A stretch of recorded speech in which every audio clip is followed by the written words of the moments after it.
जी, hello दोस्तों, मैं हूं कमर चीमा और दोस्तों जैसे कि आप देख रहे हैं मेरे साथ मौजूद हैं मेजर जनरल रजान कोचार साहब। जनरल साहब, सबसे पहले तो आपके वक्त का बहुत शुक्रिया सर। धन्यवाद डॉक्टर चीमा साहब। अस्सलाम वालेकुम और नमस्ते भारत की तरफ से और आपके व्यूअर्स को। Thank you very much general साहब फॉर योर टाइम। जनरल साहब, मैं अभी देख रहा था इंडिया के एक जनरल साहब हैं मेजर जनरल नीरज शुक्ला साहब, एडीजी स्ट्रेटेजिक प्लानिंग है। वो कह रहे थे कि हम इंडिया की जो फौज है उसको बहुत ज़्यादा करेक्टर ऑफ वॉर चेंज हो रहा है। AI, machine learning, robotics, cyber, this and that और मल्टी डोमेन ऑपरेशंस। जल साहब, कैसे देख रहे हैं इंडियन फौज अपने आप को कैसे तैयार कर रही है? क्योंकि ये जो बात चल रही है कि जी मल्टी डोमेन ऑपरेशंस हम करेंगे, और इन फील्ड्स को यूज एआई, मशीन लर्निंग और रोबोटिक्स, दिस दैट, कैसे देख रहे हैं आप इंडियन फौज को? आप क्या समझते हैं कि इंडिया की फौज को काफी पैसा लगाना पड़ेगा इस चीज के लिए? तो क्या ये पाकिस्तान को आउट मैनूवर करने की कोशिश है कि पाकिस्तान को भी सारी बातें रिसोर्सेज इसमें लगाने पड़ेंगे, या क्या आप समझते हैं कि दोनों फौजियां ऑलरेडी इस रेस में घुस चुकी हैं? चीमा साहब देखिए, अब जो भी हम डिस्कशन करेंगे कोई ऐसा क्लासिफाइड इंफॉर्मेशन में नहीं हम जाएंगे। हम जेनरिक फॉर्म में डिस्कशन करेंगे और एक मिलिट्री टू मिलिट्री हम इसको कैसे अपना देखते हैं। पाकिस्तान की फ़ौज और इंडिया की फ़ौज, और पाकिस्तान की फ़ौज भी मॉडर्नाइजेशन के काफ़ी हरकत कर रही है, और चाइना के साथ आप भी जानते हैं आर्टिफिशियल इंटेलिजेंस में इंटीग्रेशन हुआ है, और बाकी टेक्नोलॉजीज़ भी पाकिस्तान की फ़ौज कोशिश कर रही है, और साइबर और स्पेस के ऊपर भी काम हो रहा है वहाँ पे। तो जानकारी हम भी रखते हैं पाकिस्तान की जो डेवलपमेंट्स हो रही है पाकिस्तान में। तो जब हम मॉडर्नाइजेशन की बात करते हैं तो सबसे इम्पोर्टेंट आता है कि आप अगर अपनी मिलिट्री को और मजबूत करना चाहते हैं तो सबसे इम्पोर्टेंट है कि आपकी थ्रेट परसेप्शन क्या है।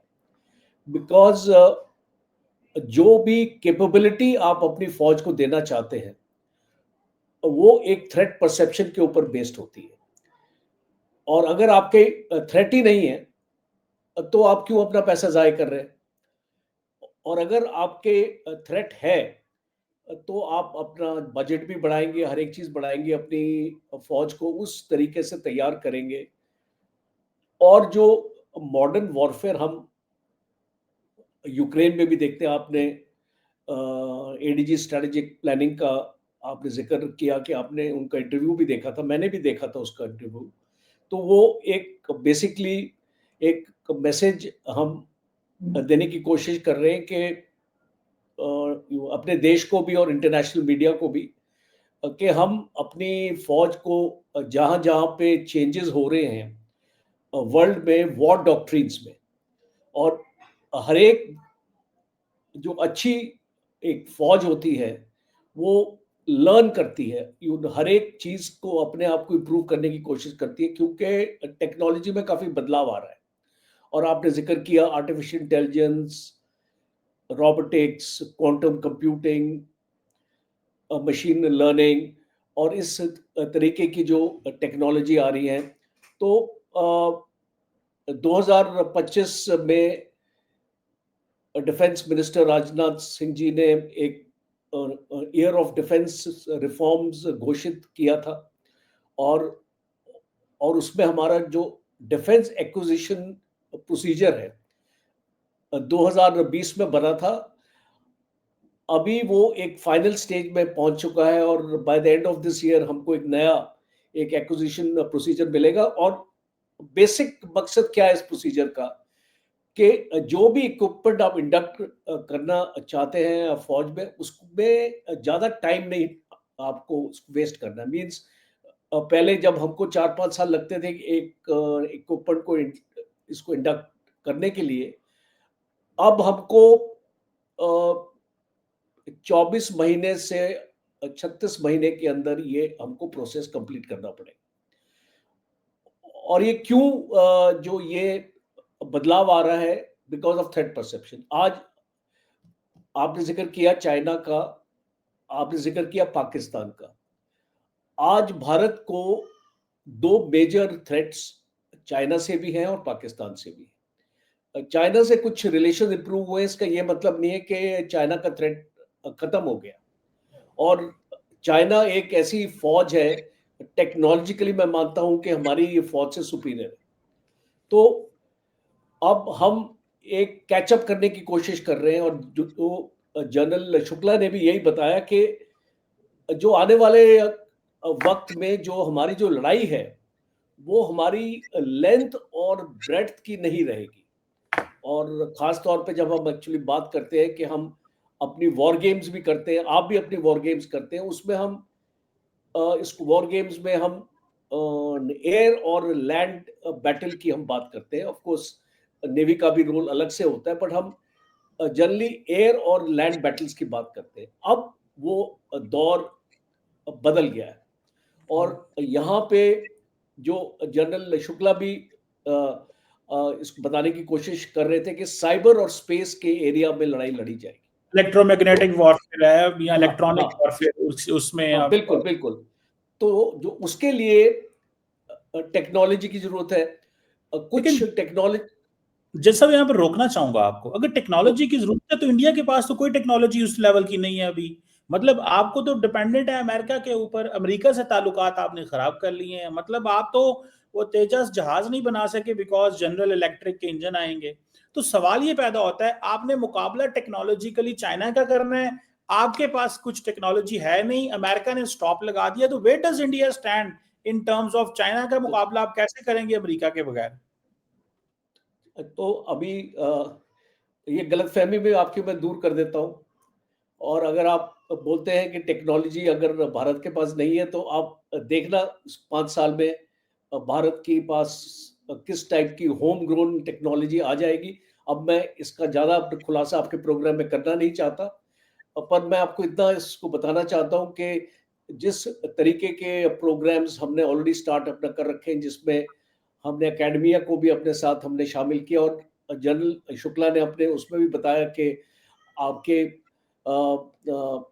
इसको टेक्नोलॉजी सेंटर्स आपके हर एक कमांड लेवल पे ये आपके बन चुके हैं, टेक्नोलॉजी सेल्स आपके बन चुके हैं। और आप जो हमारी जो आईआईटी कानपुर है, आईआईटी चेन्नई है, और आपका आईआईएससी बैंगलोर, ये 3 जो एरियाज जनरल शुक्ला ने बताए हैं, तो ये एक आपको इंडिकेट करते हैं, और आपको समझ जाना चाहिए कि आने वाले वक्त में देखिए 5 साल शुरुआत 5 साल में मुकाबला कर लेंगे चाइना का? अ, ये इसमें चाइना का मुकाबला की बात नहीं है। जो हमको टेक्नोलॉजी चाहिए अपने लिए, और जो हमको अपने वेपन सिस्टम्स के लिए चाहिए, और अपनी फोर्सेस को सेफगार्ड करने के लिए चाहिए, हम वो टेक्नोलॉजी अपने पास बनाएंगे, और वो बेहतरीन होगी। जैसे आपके सैटेलाइट सिस्टम्स आज चाइना के पास बेदू है, और वो एक 45 सैटेलाइट्स का एक सिस्टम है जो चाइना से आपने भी लिया था, इसके टाइम सिंदूर के टाइम पे आपने इस्तेमाल किया था। अभी वो जनरल शुक्ला भी आपको बताने की कोशिश ये कर रहे थे कि आने वाले वक्त में जीपीएस के ऊपर हम डिपेंडेंट नहीं रहेंगे, और हमारे पास अभी जो 7 सैटेलाइट्स हैं, जो इसको 7 से और आगे बढ़ेगी। और इस तरीके की प्रोग्रेस देखिए, आप एज ऑन डेट आप लड़ाई खाली टेक्नोलॉजी के बेसिस पे नहीं जीत सकते।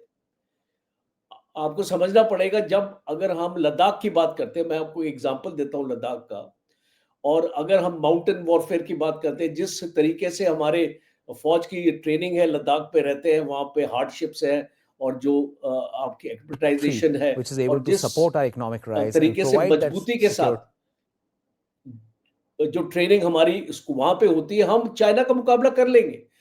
टेक्नोलॉजी माउंटेन वॉरफेयर में इतना इंपॉर्टेंट रोल नहीं प्ले करती है। टेक्नोलॉजी प्ले करती है बाकी एरियाज में, जैसे कि इंडियन ओशन में अगर आप चले जाएंगे, और अगर आप एक मैरीटाइम इसको ताकत जो चाइना एक बहुत स्ट्रॉन्ग मैरीटाइम ताकत है, शायद हम चाइना की मैरीटाइम ताकत का मुकाबला शायद ना कर पाए, लेकिन जल साहब बिकॉज वो एक जिस एक सवाल है, इसी से मैं ऐड करने लगा हूँ। आप कह रहे हैं चाइना की मैरीटाइम का मुकाबला नहीं कर सके। मैं जल साहब को सुन रहा था, ये जो जल साहब हैं, इन्होंने कहा कि भाई साहब अगर हमें जीपीएस सिस्टम डिनाई किया जाता है तो फिर हम अपना बना लेंगे from east coast of Africa to the state of Malacca. तो जन यस, साहब क्या बात है, क्या इंडिया जो है वो ये समझता है कि उसको अमेरिका उसका इत्तेहादी ये सब कुछ डिनाई कर देगा? तो मतलब इंडिया इतना नहीं अनकंफर्टेबल नहीं हो गया है। नहीं, ये आप इसको गलत, नहीं नहीं, आपने इसको एक इसका कॉन्टेक्स्ट अलग था जिसमें जनरल शुक्ला बोलने की कोशिश कर रहे थे। इनका कॉन्टेक्स्ट ये है कि आपके पास अपनी टेक्नोलॉजी, अपनी क्षमता, इंडिजनाइजेशन, आपको किसी पे भी डिपेंड करने की जरूरत नहीं पड़ेगी। ये जो अमेरिका का इसमें कोई भी जिक्र नहीं है। जिक्र ये है कि जब तक आपकी आत्मनिर्भरता, जब तक आप अपने आप को सक्षम नहीं करेंगे, आप एक युद्ध के लिए किसी पे आपको डिपेंडेंट होने की जरूरत नहीं है। बिकॉज आज हमने देखा कि आज अमेरिका आपके साथ है, कल नहीं होगा, परसों अमेरिका आपके साथ दोबारा आ जाएगा। तो ये कोई सर्टेनिटी नहीं है इन कंट्रीज की होती है। तो इसीलिए अब मैं आपको, ये आपको एक चीज और आपको इंटरेस्टिंग मैं बताना चाहता हूं। आज आप चाइना पे डिपेंड करते हैं, कल सपोजिंग चाइना एक कदम पीछे ले लेता है, तो आप कहां जाएंगे? तो ये बहुत जरूरी है पाकिस्तान को भी सोचना। देखिए, इसको मैं तो ये बिलीव करता हूं कि it's not Indian army, it is the armies of the world today. और हमने इसको रशियन की लड़ाई में देखा। आज अगर रशियन की फौज 4 साल तक ये लड़ाई लड़ सकी है और अपने आप को, जितने उसके मिसाइल्स इस्तेमाल होते हैं, अगर उतने ही इसको मिसाइल्स अगर वो मैन्युफैक्चर नहीं कर पाती, तो ये इस लड़ाई को सस्टेन नहीं कर सकती थी। तो इसीलिए हमने देखा कि एक डिफेंस इकोसिस्टम एक देश में होना बहुत जरूरी है। और इसीलिए जो जनरल शुक्ला की स्टेटमेंट है, आपको उस कॉन्टेक्स्ट में उसको देखना पड़ेगा कि वो एक मैसेज देने की कोशिश कर रहे हैं कि हमको अपनी कैपेबिलिटीज पे भरोसा होना चाहिए। अपनी चाहे बेशक उसमें टाइम लगे, हम ये नहीं बोल रहे that it's a instant solution. हर एक चीज को, चाइना भी आज अगर इस स्तर पे आया है, तो चाइना को भी 20 साल लगे हैं आने के लिए। तो आने वाले वक्त में हम ये उम्मीद रखते हैं। और जिस एक रोड मैप जो इसको बनाया गया है फौज की तरफ से, और अगर उस रोड मैप में अगर हम चलें और गवर्नमेंट का पूरा इसमें सपोर्ट है, बजटरी सपोर्ट भी है। और लेकिन जो पॉइंट बात आपका है ना, मैं आपको एक मिनट देना मुझे, वो जो आपका एक पॉइंट है ना कि पैसे खर्च करना, बेशक इसको देश ये अपने डिफेंस के लिए पैसे अपना खर्च करेगा और पाकिस्तान को भी खर्च करना पड़ेगा।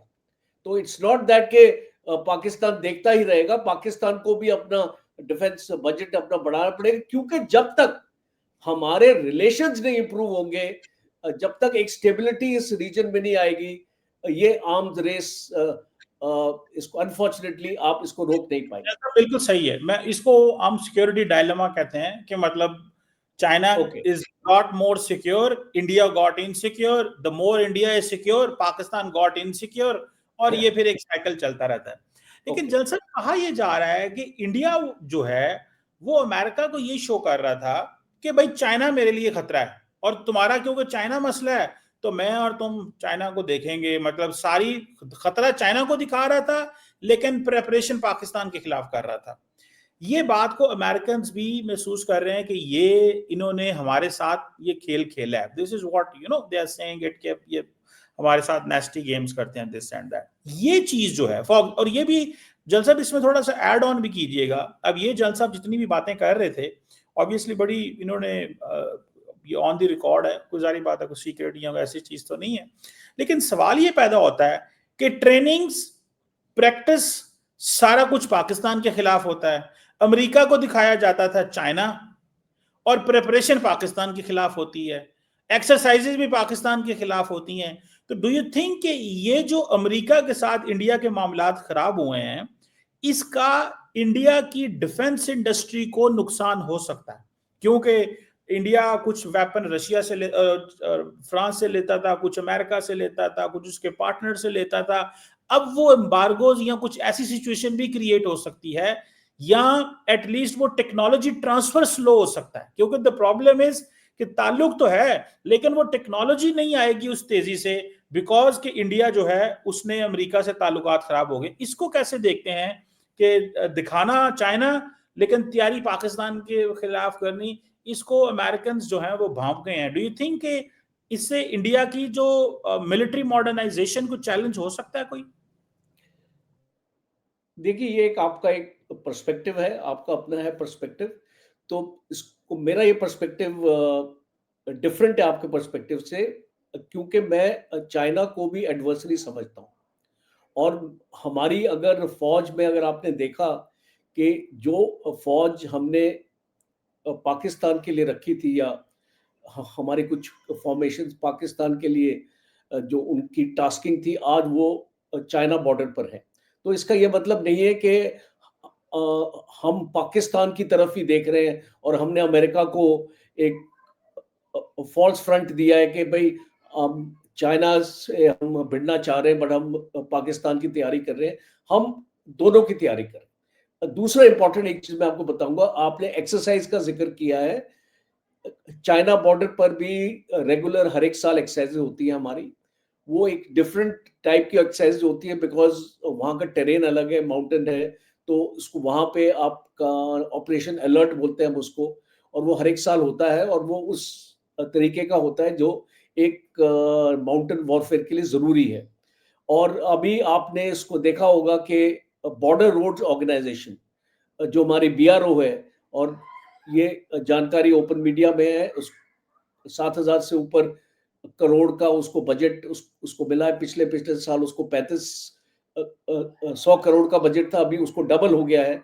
और हम अपनी जो लॉजिस्टिक्स मूवमेंट्स है, हम ये रोड्स हैं, और हमारे ब्रिजेस हैं, हमारे हेलीपैड्स हैं, हमारे एयरफील्ड्स हैं, हम उनको इसको बेहतर करें। अटल टनल के बारे में भी आपने सुना होगा, क्योंकि 6 महीने के लिए ये रोड्स बंद रहती हैं और हम एडवांस विंटर स्टॉकिंग करते थे। आप आने वाले वक्त में देखेंगे कि हमको एडवांस विंटर स्टॉकिंग करने की भी जरूरत नहीं पड़ेगी।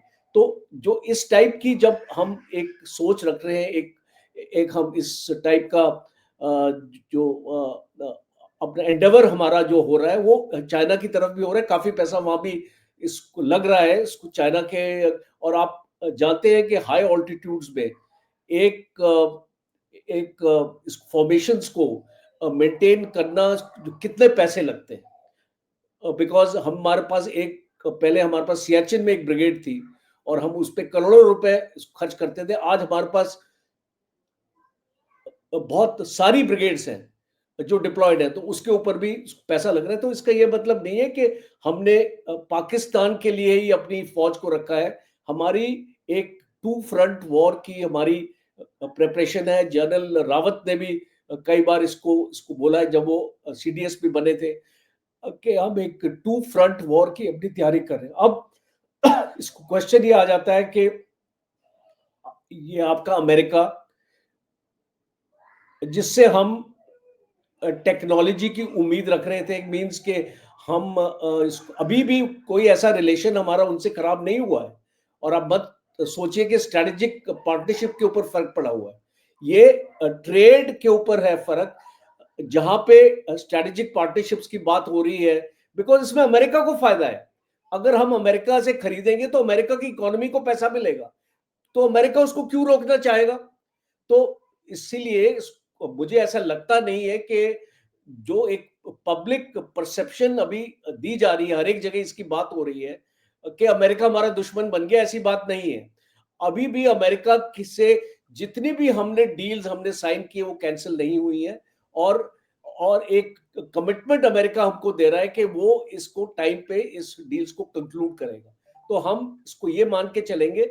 और दूसरा, इसको वो बात एक्चुअली सही है कि हमको एक एक स्टेज आएगी कि हमको हर एक चीज भारत में भी बनानी पड़ेगी। और इसलिए अगर आपने देखा, जो हमारा जो कैपिटल बजट है, जो हमको 1.12 लाख करोड़ जो हमने पिछले साल का कैपिटल एक्विजिशन हमारा बजट है, वो हमारा 75% we are spending on domestic procurements and only 25% on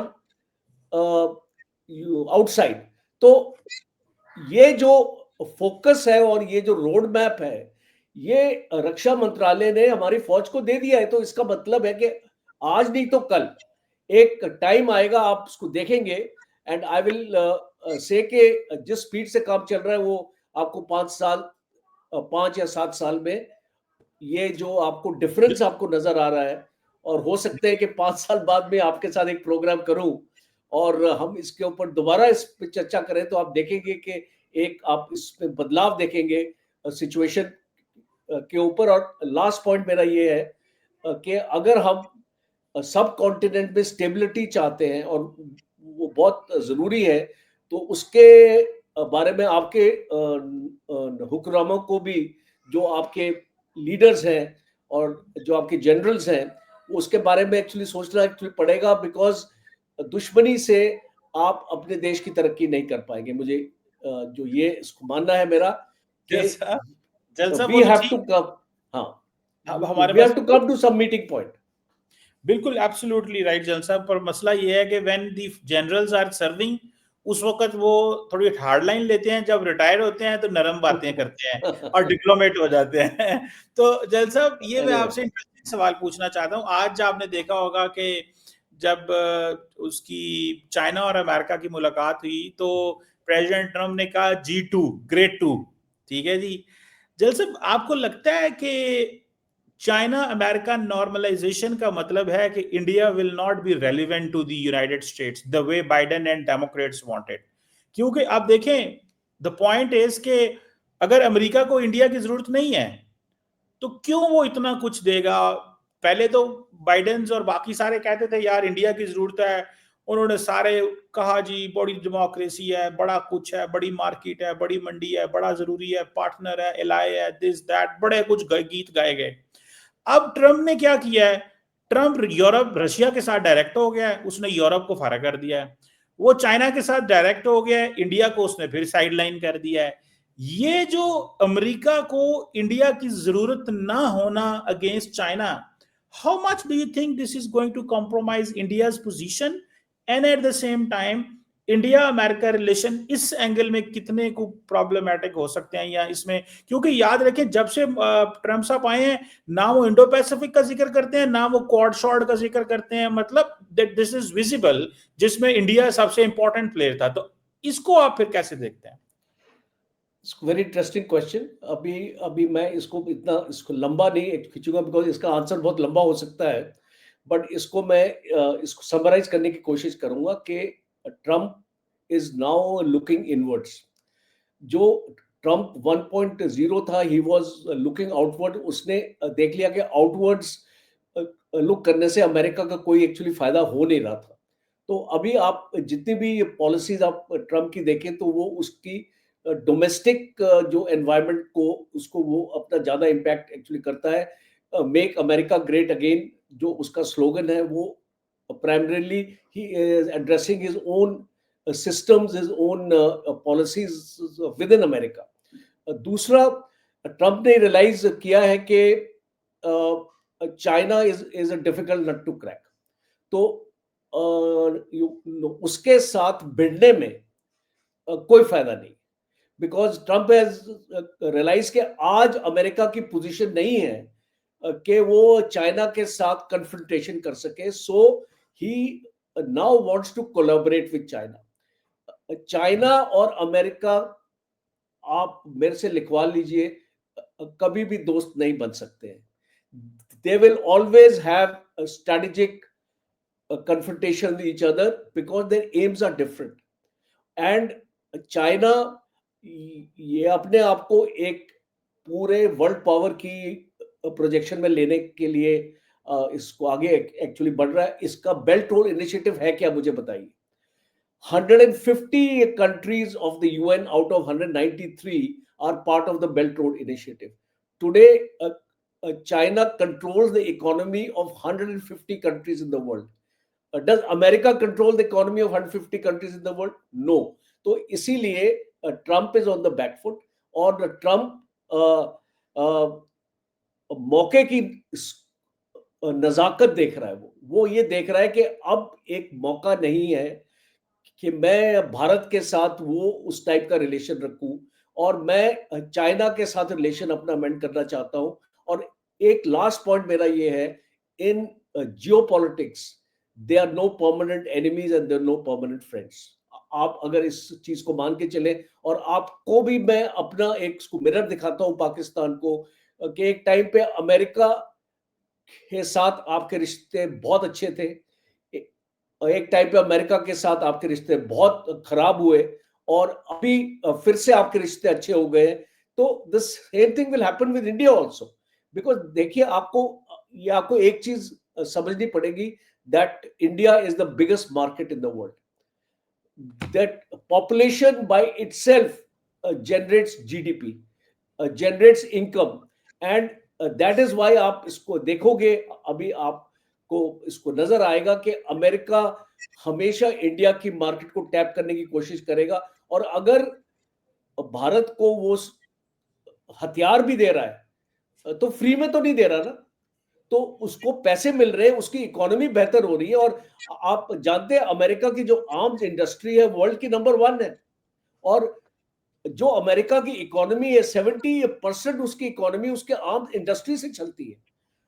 तो अगर वो इन चीजों के ऊपर अपना तवज्जो नहीं देगा, और अगर ये सोचेगा कि इंडिया को मैं नहीं दूं हथियार और टेक्नोलॉजी में नहीं दूं, मैं ये चीज नहीं दूं, तो ये उसमें नुकसान अमेरिका का भी है, and America actually knows it. तो इसीलिए मुझे ये लगता है कि ये आप एक टेम्परेरी प्रिज्म से मत देखिए, एक लॉन्ग टर्म प्रिज्म से देखिए, and always remember that there is a life after Trump also. So Trump is not going to remain permanent, and so India is Democrats waiting for him to live and America. तो मतलब जल साहब ये तो कोई anything वो क्या कहते हैं, any strategy that is based on hope is not a strategy. I know it's not. It's not based on hope. It is based on reality. तो इसको रियलिटी में, इसको आपको मैंने जिक्र किया है, इस पे होप पे नहीं हूं मैं।